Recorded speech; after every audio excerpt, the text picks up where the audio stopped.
আরে এদিটা এই যে সুইচ আছে সুইচ এটা দিয়ে মনে হয় কিপে লোকাইতেছে এটা তো টিপ দিই ভাই পিজাই ভাই আসসালামু আলাইকুম আমার ছোট ভাইয়ের বাসা আমি আমার বড় ভাই বেড়াইতেছি আপনার স্যারের বড় ভাই আর উনি ভাবি জি বাড়িতে ফোন দিব ভাবছিলাম তো ভাবলাম কি আইসা একবারে চমকায় দেই এই যে হবে টিহানা বাড়ির ঠিকানা নাম তো ঠিকই আছে। ঠিক আছে ভাই আপনারা দাঁড়ান আমি ভিতর থেকে আসতেছি খবরদার আমি না আসা পর্যন্ত গেটের ভিতরে ঢুকবেন না ম্যাডাম গেটে একটা লোক আর একটা মহিলা এসে স্যারের সাথে দেখা করতে। খবরদার এদেরকে বাসা ঢুকতে দিবি না আর যে বল তোর স্যার বিদেশে আছে এখন দেখা করতে পারবে না। ম্যাডাম লোকটা বলতেছে এটা নাকি স্যারের আপন বড় ভাই নাম কি বললে? শফিকুল ইসলাম। শফিকুল ইসলাম। উফ ডিসকাস্টিং এই লোকগুলো এখন চলে আসছে। এই তুই কি বলেছিস ওদেরকে ভিতরে আসতে বলিস নাই তো? তাহলে আপনারা না জিগায় কি ভিতরে ঢুকাইতে পারি? এই তো এবার তুই একটা ভালো কাজ করেছিস। শুন তুই যে ওদেরকে বলবি যে আপনাদের ঠিকানা ঠিক আছে সবকিছুই ঠিক কিন্তু নামের মধ্যে আকার ওকার একটু ঝামেলা হয়ে গিয়েছে। এটা রাকিবুল ইসলামের বাসা রকিবুল ইসলামের না, বুঝতে পেরেছিস? এইটা বলে ওদেরকে বিদায় করে দে। এই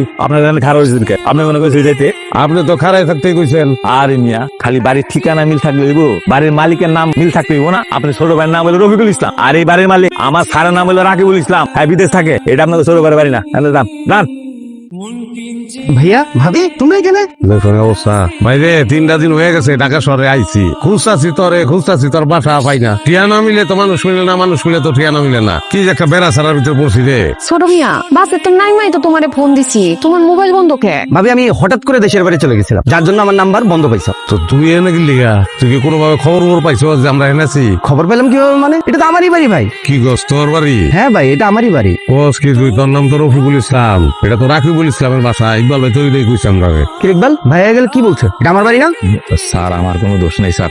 স্যার একটু সাইড হ্যান্ড আপনার আমি বুঝাই করতেছি স্যার। সাইডে যাবো কেন? যা বলার এখানে বল। স্যার প্রথমে আপনার ভাই ভাবি এই বাড়িতে আইছিল, পরে ম্যাডাম রেগেছি জিগাইতে, ম্যাডাম কইল না এবারে বাড়ির ভিতরে ঢুকতে দিবি না, যেমনি বাড়িতে বিদায় কর, বিদায় না করলে তোর চাকরি নট। তখন স্যার আমি মিথ্যা বলছি, আমি বলছি এটা আপনার ভাই রফিকুল ইসলামের বাড়ি না, এটা রাকিবুল ইসলামের বাড়ি। আমার ভুলে গেছে স্যার। ভাইয়া তোমরা একটু দাঁড়াও আমি আসছি, তুই চলো আমার সাথে। এটা কোনো কাহিনী আছে রে